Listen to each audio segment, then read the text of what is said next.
কুড়িগ্রামের তিস্তা, দুধকুমার, গঙ্গাধর ও ব্রহ্মপুত্র নদীর পানি বাড়ায় প্লাবিত হয়েছে নদী তীরের নিচু এলাকাসহ বিভিন্ন চরাঞ্চল।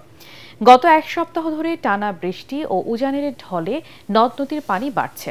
এতে তলিয়ে গেছে ঘরবাড়ি সহ ফসলি জমি। দুর্ভোগ ও ক্ষতির মুখে পড়েছে চরাঞ্চলের মানুষ। এদিকে বন্যা মোকাবেলায় প্রয়োজনীয় প্রস্তুতি রয়েছে বলে জানিয়েছে কুড়িগ্রাম পানি উন্নয়ন বোর্ড। অসময়ে ভারত থেকে পানি এসে এবং প্রচুর বৃষ্টির ঢল নামে আমাদের ফান্দেরচরের মানুষ অসহায় দিন যাপন করতেছে। মানুষের যাওয়া আসার অনেক সমস্যা, মানুষ না খাওয়া দিন কাটাইতেছে।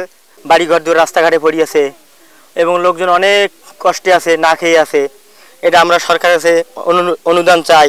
তিস্তা, ধরলা, দুধকুমার নদী এবং ব্রহ্মপুত্র নদের পানির সমতল বৃদ্ধি পাচ্ছে।